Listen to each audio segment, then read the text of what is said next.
पहले पुलिस से और फिर बाद में सरकार के द्वारा भेजे गए गुंडों से उनका क्रांतिकारी इस्तकबाल करते हैं और जिनके ऊपर एफआईआर हुआ है वो अगर जेल चले जाते हैं तो उनको बस इतना बताना चाहते हैं कि जेएनयू की ग्लोरियस हिस्ट्री में स्टूडेंट एक्टिविस्ट का जेल जाना एक बेहतरीन इतिहास है 21वीं सदी का। और इस संबंध में एक बात मैं आपको बता दूं कि क्या मजेदार है ये यूनिवर्सिटी कि जब हम पकड़े गए थे और जेल गए थे तो जो कमिश्नर था जेल का, तिहाड़ जेल का, वो जेएनयू का पढ़ा हुआ था और तिहाड़ जेल में ही 12 दिन बंद था। ये बात मैं यहां क्यों बोल रहा हूं? ये बात मैं यहां इसलिए बोल रहा हूं कि बार बार घूम करके हर 4, 5, 6 महीने में न्यूज साइकिल में जेएनयू चलना शुरू हो जाता है। एक तो खुशी होती है, बार बार यूनिवर्सिटी की लड़ाई टेलीविजन पे जगह पा रही है। अब कभी कभी तो चले गए कॉमरेड सीताराम, उनको थोड़ा ईर्ष्या भी हो रही होगी कि हमारे जमाने में इतना जेएनयू टेलीविजन पे नहीं दिखाया जाता। टेलीविजन ही नहीं था, मोबाइल ही नहीं था, ड्रोन भी नहीं था। तो अब कई बार हम लोगों को भी लगता है कि देश में इतना सारा मुद्दा है, घूम घूम करके जेएनयू क्यों आता है। तब फिर जब रिकॉल करके देखते हैं तो पता चलता है कि देश का ऐसा कौन सा मुद्दा है जिसमें जेएनयू नहीं होता है। आप देख लीजिए, कोई सवाल उठा करके देख लीजिए, देश की कोई घटना उठा करके देख लीजिए, चाहे उसका कोई मीडिया कवरेज नहीं हो, चाहे कोई उसकी बात नहीं कर रहा हो, पूरे देश में अगर एक इंस्टीट्यूट है जो उस घटना की भी बात करता है वो जेएनयू है। इसीलिए हमको जेएनयू पे गर्व है। और सरकार को लगता है कि सारी फसाद का जड़ यही है, न रहेगी बांस न बजेगी बांसुरी। लेकिन सरकार जाने अनजाने एक बहुत बड़ी गलती कर रही है। ऐसा दुश्मन चुन ली है जो इत्तेफाक से दिमागदार है, पढ़ता लिखता है, और इतनी भरी बेरोजगारी में भी, कितनी बड़ी बेरोजगारी है, आए दिन खबर आते रहती है, अरे जानते हो उसका बीएचयू में हो गया, उसका बिहार में हो गया। ऐसी स्थिति में भी कि जब जेएनयू के स्टूडेंट एडहॉक का इंटरव्यू देने के लिए जाते हैं, एडहॉक का, परमानेंट का नहीं, तो पूछते हैं कहां से आए हैं, कहता है जेएनयू से। अच्छा बताइए कन्हैया कुमार का सपोर्ट करते हैं कि नहीं करते? तब इंटरव्यू शुरू करते हैं। बताइए इन पे दया नहीं आनी चाहिए कि पॉलिटिकल साइंस का एडहॉक का टीचर का इंटरव्यू देने गए हैं तो फूको के बारे में पूछो, कन्हैया के बारे में क्यों पूछ रहे हैं? क्योंकि ये पैरामीटर बन गया है, ये पैमाना बन गया है कि अगर आप जेएनयू के साथ हैं तब आप पक्का वामपंथी हो। नहीं, ऐसा बिल्कुल भी नहीं है। और यहां खड़ा होकर के ये बात मैं कहना चाहता हूं, ठीक है मैं एक वामपंथी पार्टी से हूं, लेकिन पार्टी का प्रचार थोड़ी करने आए हैं, ऐसा बिल्कुल भी नहीं है। मैं आपको याद दिलाना चाहता हूं कि जब अब की बारी अटल बिहारी की सरकार बनी थी तो उस वक्त राम शरण शर्मा की किताब की होली जलाई गई थी। तब भी क्या कहा गया कि वामपंथी इतिहासकार का किताब जलाया जा रहा है। नहीं, देश का इतिहास जलाया जा रहा था। आज भी जो लोग ये कह रहे हैं कि ये लेफ्ट वर्सेस राइट है, ये पूरी लड़ाई को गुमराह कर रहे हैं। आज की घटना है, अहमदाबाद में, गुजरात में, मोदी जी के राज्य में तो कम से कम लेफ्ट नहीं है, होगा कहीं थोड़ा बहुत, लेकिन लार्जली तो नहीं है ना। आज अहमदाबाद की सड़कों पर एनएसयूआई के स्टूडेंट को दौरा दौरा के यूपी के लोगों ने पीटा है। वहां तो लेफ्ट नहीं था। मैं इस बात पे जोर दे करके क्यों बोल रहा हूं? क्योंकि एक फ्रेज जेएनयू में अक्सर बोला जाता है, if everything is not right go left. जब चीजें ठीक नहीं है और आप उस पर सवाल पूछेंगे तो आपको पेंट कर दिया जाएगा। पहले वामपंथी कह करके पेंट किया जाता था, आजकल नए नए शब्द गढ़े गए, टुकड़ा टुकड़ा गैंग, और मुझे उसका सरगना कहा गया। अव्वल तो बात यह है कि अब मैं इसको बदनामी के तौर पे नहीं लेता हूं, मैं इसको पुरस्कार की तरह अपने माथे पे लेके चलना चाहता हूं। कि सुनो भाई साहब, गलत पंगा लिए हो, बिल्कुल गलत पंगा लिए हो। यूनिवर्सिटी ठीक से चुन लेते। हमको आपके दिल का बात मालूम है कि आप जेएनयू पे हमला इसलिए कर रहे हैं क्योंकि आपके दिल में जियो बसता है। जियो यूनिवर्सिटी वो ऐसी यूनिवर्सिटी है जो अभी तक नहीं बनी है, जिसकी दीवारें नहीं है, जहां गार्ड भी नहीं है कि गार्ड की सहमति से रॉड लेकर के कैंपस में घुसा जा सके, क्योंकि कैंपस ही नहीं है। वो यूनिवर्सिटी ऑफ एमिनेंस है। और वो जब यूनिवर्सिटी ऑफ एमिनेंस है तो जिसको हर साल राष्ट्रपति पुरस्कार देना पड़ता है, कितना भारी मन होता हो कि भाई रोज इस यूनिवर्सिटी के खिलाफ ट्वीट कर। एक यूनिवर्सिटी से नफरत नहीं है, एक विचारधारा से नफरत नहीं है। देश कैसा होना चाहिए उस देश की परिकल्पना से इनको नफरत है। और वो देश, जिस देश में लड़के से ज्यादा लड़कियां पढ़ सके, है ना आपका जेएनयू ऐसा? है ना हमारा जेएनयू? बोलिए बोलिए, मैं यहां से खड़ा होकर के बोलता हूं, देश की किसी यूनिवर्सिटी में रात को 12 बजे अकेले लड़की लाइब्रेरी से निकल करके सुरक्षित, सेल्फ डिफेंस में एसिड नहीं पास में रखना पड़ेगा। एबीवीपी की एक लड़की बोली कि सेल्फ डिफेंस में एसिड रखे थे, तो बोले जब अटैक करेंगे तो क्या करेंगे, मिसाइल लेकर के चलेंगे। सुरक्षित अपने हॉस्टल तक जा सकती है। ये कॉन्फिडेंस है आपको दिल्ली के बाहर की सड़कों पर? बोलिए पीएमओ के सामने रात को 12 बजे अकेले घूमेगा जहां मोदी जी रहते हैं, जो बेटी बचाओ बेटी पढ़ाओ का नारा देते हैं, उनके घर के सामने से गुजरिएगा जहां ये ड्रोन ऑल द टाइम घूमते रहते हैं। ये कॉन्फिडेंस है ना? इस देश के भीतर बगल में मेरे साथ रामा खड़ा था, ये रहा, पूछ लीजिए इसके पिताजी क्या करते हैं। मेरी मां सिर्फ आंगनवाड़ी में नहीं काम करती है, इस कैंपस के 40% स्टूडेंट ऐसे हैं जो मजदूरों, किसानों, गरीबों के बच्चे हैं, उनकी पढ़ाई के अधिकार के खिलाफ हैं ये लोग। यूनिवर्सिटी पर हमला टुकड़े टुकड़े गैंग कह करके जब बोला जाता है तो इस एक शब्द के साथ उस देश की परिकल्पना के ऊपर हमला किया जाता है। जिस देश की परिकल्पना में आज भी रोहित वेमुला को पढ़ने का अधिकार नहीं है और उसकी जातिगत पहचान के चलते अगर उसको फांसी लगानी पड़ती है तो हम नहीं मानते हैं आपकी इस परिकल्पना को और वो स्वीकार करते हैं आपकी इस परिकल्पना को। यहाँ क्या खड़ा होकर के कहते हैं टुकड़े टुकड़े गैंग। हाँ जी बोलिए ना।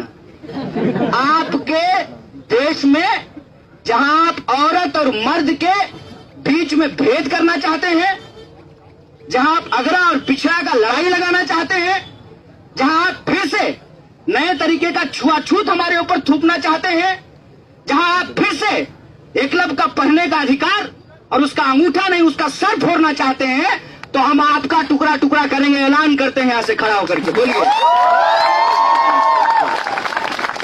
हम ओन करते हैं इस बात को। नहीं चाहिए आपसे, आपसे सर्टिफिकेट चाहिए ही नहीं, बिल्कुल भी नहीं चाहिए। और है हिम्मत तो आइए, सब कुछ आपका है, आपकी पुलिस है, आपका सिस्टम कहां काम नहीं करता है। अरे हम तो एआई के जमाने में रहते हैं साहब, जूता जूता बतियाइएगा फेसबुक पे जूता का प्रचार आना शुरू हो जाता है। बताइए, हमारी यूनिवर्सिटी में जो आप बार बार ये कहते हैं 3000 कॉन्डोम पाया गया, तो यहां पे जो है हिंदुओं का मजाक बनाया जाता है, तो यहां पे आर्मी के खिलाफ बोला जाता है, अल्टीमेटली आप कहना क्या चाहते हैं? एक बात बता दीजिए कि आपको दिक्कत किससे है? हमारी दाढ़ी से, हमारे सॉल से, हमारे झोले से, हमारे चप्पल से? दिक्कत किस बात से है? दिक्कत आपको हमारे होने से है, ये बता दीजिए साहब। ये बता दीजिए कि जैसे ठाकुर अपने घर के बाहर किसी दलित को यह अलाउ नहीं करता था कि तुम जूता पहन करके जाओगे, तो हाथ में जूता लेकर के चलो। तुम जेएनयू में पढ़ते हो, जनता के टैक्स के पैसे से पढ़ते हो, तो पढ़ने तो नहीं देंगे। जिस टैक्स के पैसे से पढ़ते हो उस जनता को भी तुम्हारे खिलाफ खड़ा कर देंगे। चिंता की यह बात नहीं है कि ये यूनिवर्सिटी में घुस आए हैं। उससे ज्यादा खतरनाक यह है कि आप देखिए कि अपने स्कूल के व्हाट्सएप ग्रुप में आपको अपने ही दोस्तों से लड़ना पड़ता है, जिसके साथ आपने 15 साल अपनी जिंदगी की बिताई है, जिसके साथ आपने क्रिकेट खेला है, जिसके साथ आप फुटबॉल खेले, जिसके साथ आप शॉपिंग करने के लिए जाते हैं।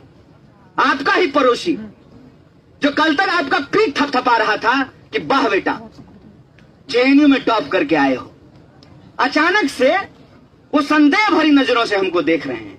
क्यों? क्योंकि एक बहस खड़ा किया गया है देश में। हर 3-4 महीने में बहस उठ खड़ा होता है। कल फिर बोले हैं मोटा भाई, टुकड़ा टुकड़ा गैंग। एक बात याद रखिएगा, जब कोई भी ऐसा बकवास करे ना, उसको पलट करके एक बात कहिएगा, सुनो दोस्त, तुम्हारे हाथ में रॉड थमा दिया है ना, अब बेटा को, जय शाह को इंडियन क्रिकेट टीम का बैट दे दिया है बीसीसीआई से खेलने के लिए। कोई क्वेश्चन किया मेरिट? किया कोई क्वेश्चन मेरिट को कि जय शाह का क्या मेरिट है? क्यों उसको बीसीसीआई का सेक्रेटरी बना दिया गया है?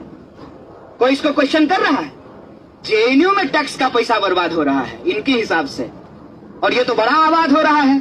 अपने ही जैसा हूबहू फोटोकॉपी को बीसीसीआई का सेक्रेटरी बना दिया है। मैं बॉडी शेमिंग नहीं कर रहा, ये क्या है? कोई इसको क्वेश्चन कर रहा है?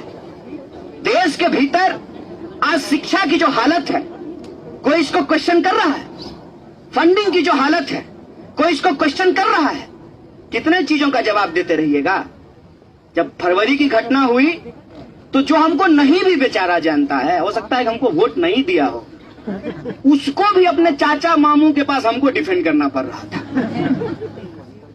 क्यों? नहीं, आपकी यूनिवर्सिटी में देश विरोधी नारे लगे। अरे क्या हुआ नारे का? क्या हुआ उन नारों का? 4 साल हो गया है, जब दिल्ली का चुनाव आया है तो फिर से नारा याद आया है। अब देख लीजिए, माने आप अपने काम पे वोट नहीं मांग सकते हैं, तो आप जेएनयू के बदनामी के नाम पे वोट मांगना चाहते हैं। आपके पास मुख्यमंत्री का चेहरा नहीं है, तो आप जेएनयू के प्रेसिडेंट का नकाब पोस्ट चेहरा फोटोशॉप करके घुमा रहे हैं, ताकि आप दिल्ली की जनता को यह बता सकें कि आपका पीस जो है वो जेएनयू और जामिया जैसी यूनिवर्सिटी छीन ली है। हे दिल्ली के महान मतदाताओं, मैं आपको बता दूं कि आपका फेफड़ा दिल्ली में जेएनयू की वजह से नहीं खराब हो रहा है। अगर आपको कोई ये कहता है कि जेएनयू के स्टूडेंट सिगरेट पीते हैं, तो सिगरेट पीने से उनका फेफड़ा खराब होता है, दिल्ली की हवा खराब नहीं होती है।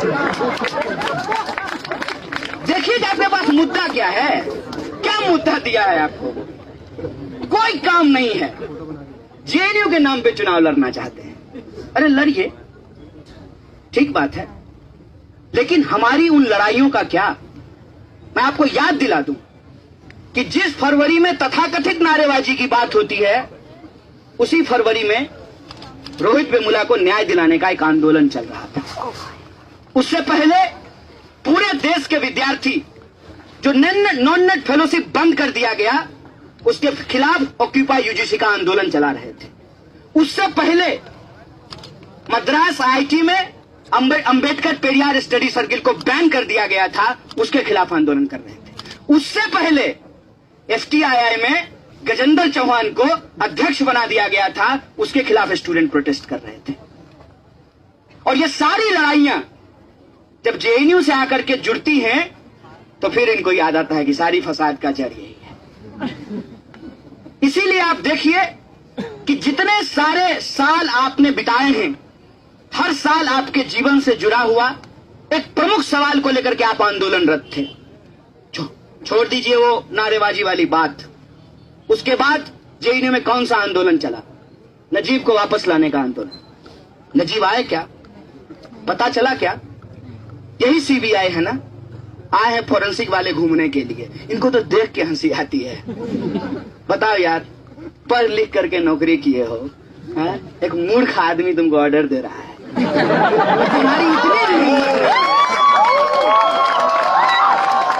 तुम्हारी इतनी भी हिम्मत नहीं है कि तुम कन्नन गोपीनाथ की तरह रिजाइन कर दो कि नहीं करेंगे गुलामी तुम्हारी। बात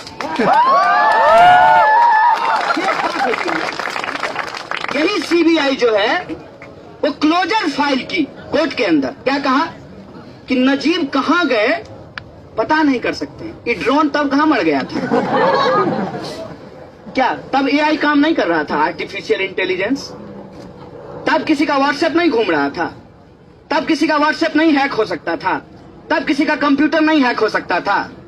किसको बेवकूफ बनाते हैं? किसको डराते हैं? इस देश की जनता को, इस देश की जनता के खिलाफ खड़ा कर रहे हैं। क्या तर्क था? मैं उस संगठन का नाम नहीं लेना चाहता। ले लें क्या?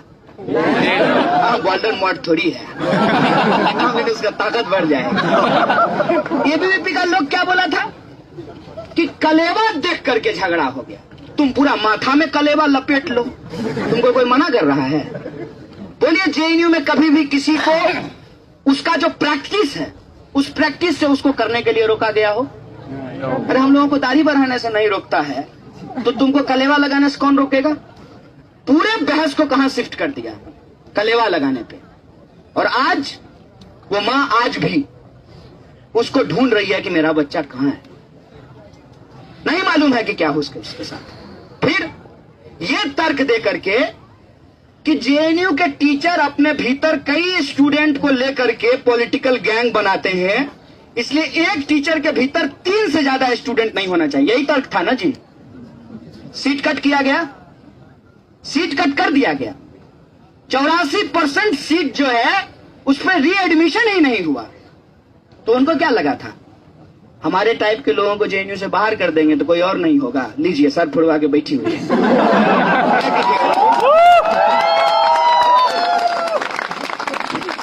मूर्खता का कोई जवाब। इनको लगता है कि फीस बढ़ा देंगे तो 40% लोग यूनिवर्सिटी छोड़ करके चले जाएंगे। उसके बाद आज जो है आपका भजन करेंगे कि आपके खिलाफ रोड पे निकल करके इनकलाब मुर्दाबाद करेंगे। करेंगे कि नहीं करेंगे? यही जरूरी है, यही जरूरी है कि ये सीट कट किए, सीट कट के खिलाफ उतना बड़ा आंदोलन चला, उसके बाद इन्होंने फीस बढ़ा दी। और हम नौकरी वाला बात पे तो बोलेंगे नहीं। नौकरी का हालत ये हुआ है, एबीवीपी को देख करके हमको लिटरली दया आने लगा है। हमको लगता था कि यार तुम्हारा वैल्यू ही बाहर में इसलिए है कि तुम जेएनयू के एबीवीपी हो। तुमको अंग्रेजी बोलनी आती। You know what's the problem in JNU? You can talk like this. तुम डंडा उठा लिए, तुम रॉड पकड़ लिए, खुद पकड़े भी नहीं पकड़े, रॉड वाले को कैंपस घुसा लिए। तो अब तुम्हारा वैल्यू करेगा? कहेगा भाग। इंटेलेक्चुअलिटी बचाने के लिए हम आते हैं गुंडागर्दी करने के लिए, तो अब तुमको ज्वाइंट सेक्रेटरी का पोस्ट नहीं देंगे दिल्ली। नुकसान हो गया है जेएनयू वालों का। अब देखिए स्टूडेंट को पिटवा दिए हैं, तो इनको हर बार हर चुनाव में लगता था कि हम जीत जाएंगे। इनको लगता था कि कोई ऐसा मुद्दा चलाएंगे, नजीब के टाइम पे कलेवा चला दिए, सीट कट के समय पे कुछ और चला दिए। अभी जेएनयू फीस वृद्धि के मामले पे तो कह रहे थे जीत गए, जीत हो गई इस लड़ाई में। अचानक से सारा अटेंशन जो है वो विवेकानंद पे शिफ्ट कर दिए हैं। फिर उनको कोई नहीं पूछ रहा है। हम लोग ही चल करके कपड़ा हटा करके उस पर माल्यार्पण कर दें 12 तारीख को। उनसे नहीं हो रहा, उनसे हो ही नहीं रहा। विवेकानंद जो है वो अच्छे दिन के इंतजार में।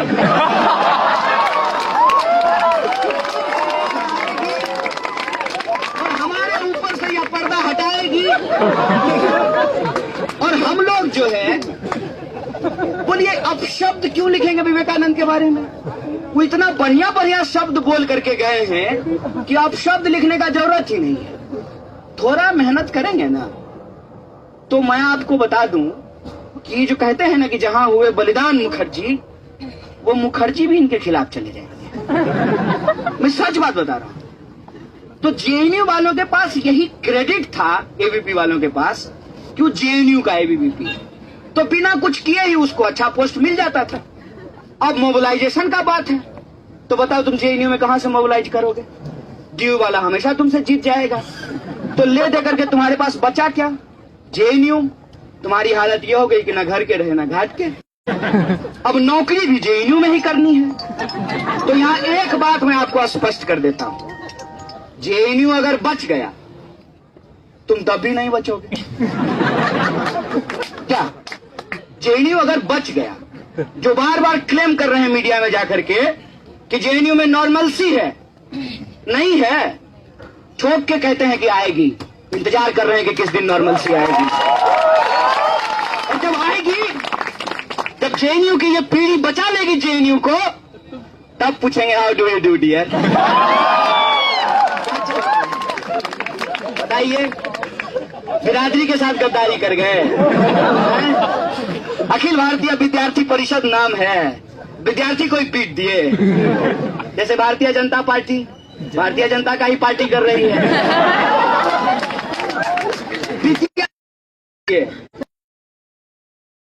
किस लोभ में? नौकरी मिल जाए। आजकल तो पता नहीं चलता है कि सच क्या है अफवाह क्या है।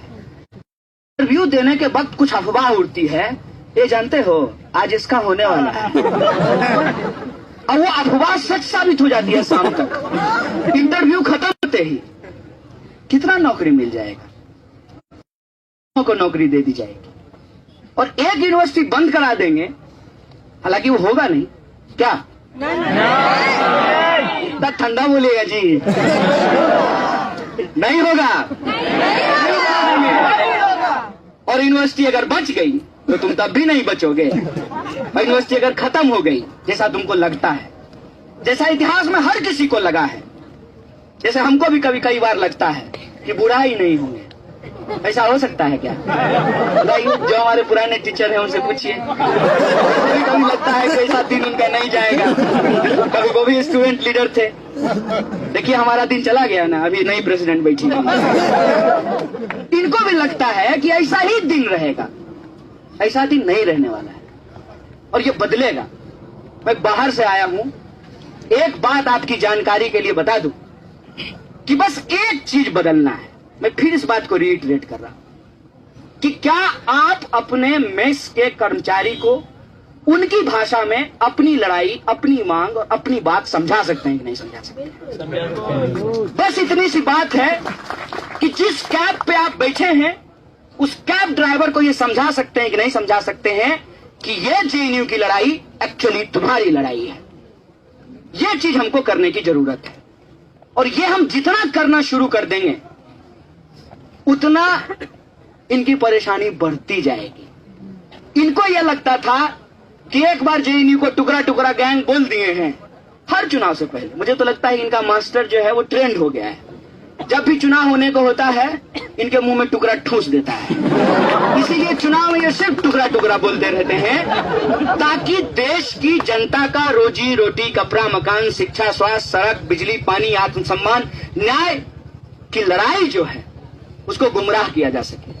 दिल्ली का चुनाव है, फिर से जो है जनवरी बीत रहा है, फरवरी का महीना है। फरवरी ऐतिहासिक रूप से हम लोगों के साथ जुड़ गया है। तो चुनावी मौके में जब भाजपा के पास कोई मुख्यमंत्री का चेहरा नहीं है, अभी एम्स की चर्चा हो रही थी, तो तीनों जो है मुख्यमंत्री उम्मीदवार है। मीनाक्षी लेखी भी और नहीं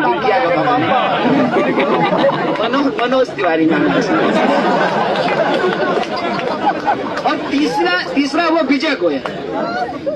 अब देखिए मजेदार बात क्या है, मनोज तिवारी जो है वो पूर्वांचल के वोटर को रिझा रहे हैं। बगल वाली जान मारे ली गा करके रिझा रहे हैं। दल जो है वो चाहता है कि दिल्ली के लोगों को रिझाया जाए, तो अति उत्साह में स्टेटमेंट दे दिया कि बिहार यूपी का लोग आकर के दिल्ली गंदा कर दिया है। कल तक कह रहे थे कि पंजाब और हरियाणा के किसान पराली जलाते हैं, उससे दिल्ली गंदा हो गया। अब कह रहे हैं बिहार यूपी के लोग आके दिल्ली गंदा कर दिया। तो चेहरा है नहीं।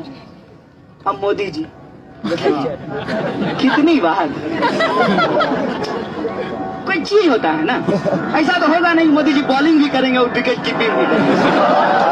ऐसा तो होगा नहीं कि प्रधानमंत्री भी रहेंगे और दिल्ली के मुख्यमंत्री भी रहेंगे। तो चेहरे की समस्या है। तो भाजपा के लिए दिल्ली चुनाव में सबसे बड़ा मुद्दा जेएनयू है। बजाओ ताली। एक यूनिवर्सिटी 1000 एकड़ में बनी हुई इतनी बड़ी दिल्ली देश की राजधानी के चुनाव का मुद्दा है। डूब मरो यार पानी में। इतने लोगों की समस्याएं हैं, एक यूनिवर्सिटी के पीछे हाथ धो करके पड़े हुए। और क्रोनोलॉजी यहाँ काम थोड़ा क्रोनोलॉजी ये है कि पहले पुलिस से पीटेंगे, उनको लगा कि जो है स्टूडेंट के बीच में थोड़ा गैप आ गया है, कैंपस का सारा सीनियर जो है वो जमा होकर के ब्रह्मपुत्रा चले गए हैं, लीडरशिप जो है वो नए स्टूडेंट के पास है, तो उनको लगा कि 2-4 डंडा लगाएगा, अपने बाद जो है ठंडा में पानी वानी से भिगा देंगे, तो जो है लोग प्रोटेस्ट करना बंद कर देगा। ये सब बेवकूफ है, ट्रेनिंग कैसे लिया है। एक बार इंसान जब पिट जाता है ना, तो कम से कम उससे तो डर खत्म हो जाएगा। पुलिस से पिट गए हैं, पुलिस से डर लगता है किसी को भी बता नहीं। गुंडा से भी पिट गए, तब गुंडा से डर लगेगा? तो डरने की जरूरत किसको है? सरकार को। डरने की जरूरत किनको है? डराने चले थे हमको, खुद ही डर रहे हैं और मुद्दा कंट्रोल करने पे लगे हुए हैं। मेरा दिल जब भी नहीं लगता है मैं जी न्यूज देखता हूँ। पूछिए क्यों? क्योंकि एनडीटीवी क्या कहेगा वो तो मालूम है, जी न्यूज क्या कह रहा है जानना बहुत जरूरी है। तो आज जी न्यूज का एक नया अवतार आया था जेएनयू गेट के सामने। जी न्यूज का वही एंकर जो मुंह से ही नफरत उगलता है, पता नहीं लेता किधर से, ये नहीं मालूम, मुंह से ही नफरत उगलता है वो, और जगह पे ही रहिए, वो आज कह रहा था सेव आवर यूनिवर्सिटीज। तो हमको लगा अरे बाबा, ये यूनिवर्सिटी पे हमला कौन किया ये तो बता दो गुरु। कौन हमला किया? खुद ही जेएनयू के लोग बोले कि हमको आज से एंटी नेशनल बोलो, हमको आज से टुकड़े टुकड़े गैंग का बोलो। खुद ही जेएनयू का स्टूडेंट जो है नजीब को गायब कर दिया। देखिए कि क्या प्रोपेगेंडा था। बार बार एक लीडिंग न्यूज़पेपर यह कोशिश किया लोगों के दिमाग में डालने का कि नजीब IAS ज्वाइन कर लिया है। कितनी बार ये बोला गया? क्यों बोला गया? क्यों बोला गया कि रात को आप 12 बजे निकलने से डर जाएं, आप प्रोटेस्ट करने से डर जाएं, और प्रोटेस्ट में पुलिस की मौजूदगी में, ये पहली पिटाई नहीं है, मैं दूसरे प्रोटेस्ट भी आपको याद दिला देता हूं कि पुलिस खड़ी थी और स्टूडेंट्स को पीटा जा रहा था। या बैठी हुई है हमारी टीचर आयशा किद भाई पटियाला हाउस कोर्ट में, पुलिस, अच्छा कितनी बार पीटेंगे भूल गए। पुलिस की मौजूदगी में लोगों को मारा गया। अब क्या किए हैं कि कैंपस में घुस गए ताकि आप लोग अपने ही मेस का खाना खाने से डर जाएं। आपके माँ बाप फोन करके कहे कि सुरक्षित हो, आप घबरा गए कि नहीं बहुत डर लग रहा है। माँ बाप कब से इंतजार कर रहे हैं कि घर आए इसका हाथ पीला कराते हैं। मैं बहुत गंभीर बात बोल रहा हूँ। जीवन की समस्याएं कुछ और हैं। ठीक है, फांसीबाज है, फांसीबाज से हम इनकार नहीं कर रहे हैं, लेकिन आप कभी किसी अपनी महिला मित्र से पूछिएगा कि तुमको जब घर से फोन आता तो खुशी होते हो दुखी होते हो? तो बोलती है इट डिपेंड्स। अगर पढ़ाई लिखाई के बारे में पूछा जाएगा तब तो खुश होंगे, और ये कहा जाएगा कि कब सबमिट करके आ रहे हो, लड़का देख लिए। ये रियल प्रॉब्लम है। आप जेएनयू की लड़ाई को अगर सिर्फ इस बात से जोड़ करके देख रहे हैं कि कुछ लोग बाहर से आए और स्टूडेंट को पीट दिए, ये इतनी छोटी बात नहीं है। ये आइडिया ऑफ इंडिया एक तरफ जिसको जेएनयू इंडोर्स करता है, जो आइडिया ऑफ इंडिया हम इस देश के संविधान से लेते हैं, जिसमें हम कहते हैं कि गरीब हो या अमीर सबको पढ़ने का अधिकार है, जिसमें हम कहते हैं कि किसी भी जातीय पहचान के आधार पर, किसी के जेंडर के आधार पर कोई डिस्क्रिमिनेशन नहीं किया जाएगा। हम सहमत हो सकते हैं आपसे, हम असहमत हो सकते हैं आपसे, लेकिन आपके बोलने के अधिकार के साथ हम खड़े होंगे। ये आइडिया ऑफ इंडिया है। ये हमला फेज वाइज किया जा रहा है। जैसे ना वॉशिंग मशीन खरीद लिए तो किस्त में पैसा देना पड़ेगा। कुछ लोग आजकल मुनिका रहते हैं, सीनियर से पूछ लीजिएगा, बताएंगे जीवन चलता कैसे है। कुछ लोग बहुत चिंतित थे कि अटेंडेंस नहीं हुआ है, अटेंडेंस का क्या होगा। चलो अटेंडेंस का मामला गया, उसके बाद आया कि भाई साहब फीस जो है बढ़ा दिया है, फीस के लिए लड़ रहे थे, तो अब आया कि रजिस्ट्रेशन नहीं हो रहा है। 9B वाले स्टूडेंट ज्यादा चिंता में थे कि उनका क्या होगा। देखिए आपका क्या होगा ये तो मुझे नहीं पता है, लेकिन हमारा क्या हुआ है जमा करने के बाद ये हम जानते हैं, कुछ नहीं होगा। सच बोल रहा हूं, कुछ नहीं होगा। सारा कुछ यहीं पे है, सारी लड़ाई यहीं पे है। और इस यूनिवर्सिटी, इस कैंपस ने जो रोल प्ले किया है, पूरा देश का इतिहास उसको याद रखेगा। जब देश का ऑपोजिशन चुप था, लोग जब, अरे इस बार तो मान लीजिए सब कोई प्ले कार्ड उठा ले रहा है। आप सोचिए इस कैंपस ने क्या झेला है। जेएनयू का लोगो लगा हुआ पहन करके लोग मुनिका जाना बंद कर दिए थे। व्हाट्सएप ग्रुप से लोगों को निकाल दिया गया था। अपने ही घर के लोग एंटी नेशनल बोल रहे थे। गुस्सा किसी और बात का था। पापा को दिक्कत इस बात से थी कि वो कह रहे थे इंजीनियरिंग करो, लड़का बोला हम इकोनॉमिक्स पढ़ेंगे। पापा को तब से ही मन था कि जिस दिन मौका आएगा उस दिन इसको एंटी नेशनल बोलेंगे। आ गई बारी, आ गई बारी। जिसको देखिए उसको 3 बार प्रपोज किया मैसेंजर में, मना कर दी, बोली जाओ एंटी नेशनल कर। कोई लॉजिक नहीं है, कोई सिर पैर नहीं है, लेकिन वो बहुत सेलेक्टिवली इसको दुश्मन बनाए हैं, क्योंकि उनको हमेशा एक इंटरनल दुश्मन की जरूरत होती है। इससे अच्छा दुश्मन कौन होगा बताइए। बसंत कुंज में है घर, जो लोग सोच रहे हैं दिल्ली में, जान लीजिए दिल्ली में जेएनयू जहां पे है ना, पूरी जिंदगी भी कमा लीजिएगा तो इसी जगह घर नहीं बना पाइएगा। यहाँ पे हार्टलैंड, देश की राजधानी, एक ऐसी यूनिवर्सिटी जो किसी भी सरकार को नहीं मानी है। मजेदार बात ये, किसी भी सरकार को नहीं मानी है, हर सरकार को क्वेश्चन किया है और हर सरकार अपने तरीके के नैरेटिव से उसको रिजेक्ट की है, लेकिन आइडिया ऑफ यूनिवर्सिटी के कॉन्सेप्ट को जिंदा रखा है। अभी एक जो है हमारे फॉर्मर जेएनयू प्रेसिडेंट का देहांत हुआ है। इमरजेंसी के दौरान वो जेएनयू के प्रेसिडेंट थे और वो इंटरेस्टिंग चीज देखिए, इंदिरा गांधी के खिलाफ वो आंदोलन कर रहे थे। जब जेएनयू से बाहर निकले तो राजीव गांधी के पॉलिटिकल एडवाइजर थे। आपका पॉलिटिकल एफिलिएशन कुछ भी हो सकता है। अभी हमारे विदेश मंत्री ने कहा है मेरिट अगेन मेरिट कम्स। हमारे विदेश मंत्री ने कहा है कि हमारे समय में टुकड़ा टुकड़ा गैंग नहीं था। तो आप भी तो नहीं थे जनाब सरकार में। 2014 से पहले बता दीजिए कि कौन सी ऐसी एक्टिविटी हुई है जिससे जेएनयू का आप टुकड़ा टुकड़ा गैंग बोल सके। 2015 में, मैं थोड़ा डेट को फिर से याद दिला रहा हूं आपको, नवंबर में आरएसएस का माउथ पीस, ऑर्गेनाइजर और पंचजन ने एक कवर स्टोरी किया था। नए स्टूडेंट के लिए है ये।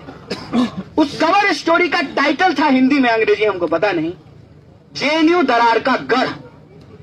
और सेलेक्ट करके इस कैंपस के भीतर जो दलित, पिछड़े, आदिवासी शिक्षक हैं उनको टारगेट किया गया था।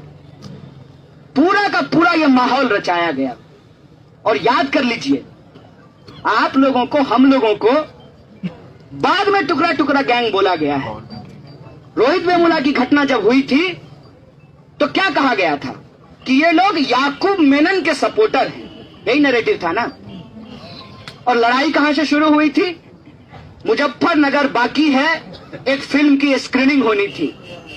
स्क्रिप्ट देखिए, क्या वही मिलता जुलता स्क्रिप्ट यहां नहीं दिख रहा है कि ये स्टूडेंट पिछले 70 से ज्यादा दिनों से फीस वृद्धि के खिलाफ आंदोलन कर रहे हैं। पहली बार क्या कह करके आंदोलन को भड़काया कि दिल्ली की जनता परेशान हो रही है, ट्रैफिक जाम हो रहा है। ऐसा लगता है पूरे दिल्ली में एलिवेटेड रोड लगा हुआ है, लोग उड़ करके जाते हैं यहां से वहां। हम ही लोग दिल्ली के ट्रैफिक के लिए जिम्मेवार हैं। अचानक से ट्रैफिक का याद आने लगा। स्टूडेंट पीटे, पीट के पहले भी पुलिस से पीटी है, सीनियर है। पहले पुलिस से पीटा, उसके बाद 300 से ज्यादा लोगों के ऊपर प्रोक्टोरियल इंक्वायरी किया कि दूसरे के लिए तब लड़ोगे ना जब अपना पांव जमीन पे रहेगा। अपने ही एडमिशन में अगर तुमको फंसा देंगे तो दूसरे के लिए कैसे लड़ोगे? उससे भी लोग नहीं माने तो गुंडा भेज दिया। और नैरेटिव क्या दे रहा है कि लोग सर्वर पे कब्जा कर लिए थे। पूरे देश में इंटरनेट तुम बंद करते हो डपोर संख। इंटरनेट बंद करने का आरोप हमारे ऊपर लगा रहे हो।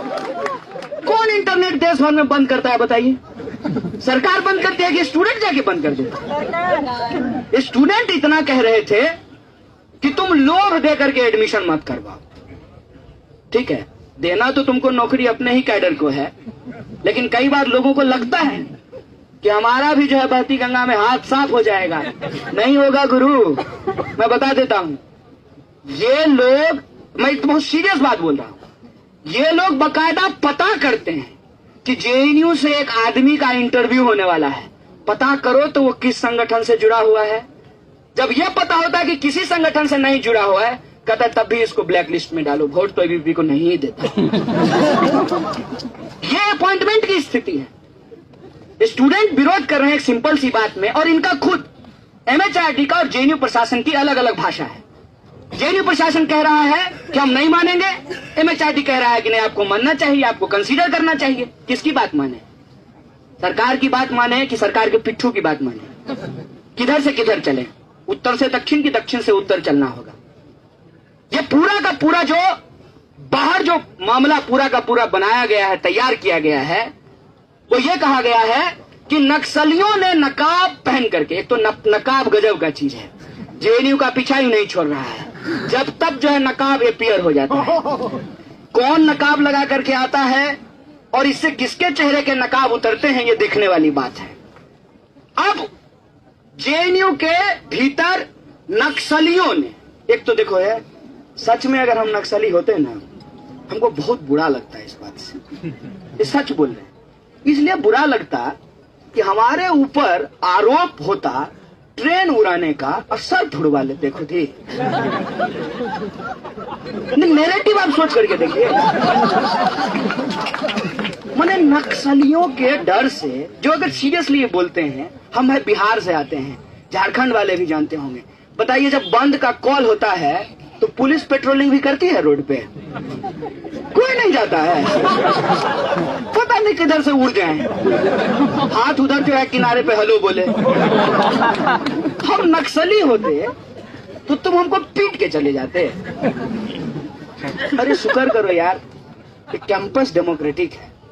यही एक चीज हम बेगूसराय जाके भूल गए। हमने कितनी बार मार खाएंगे।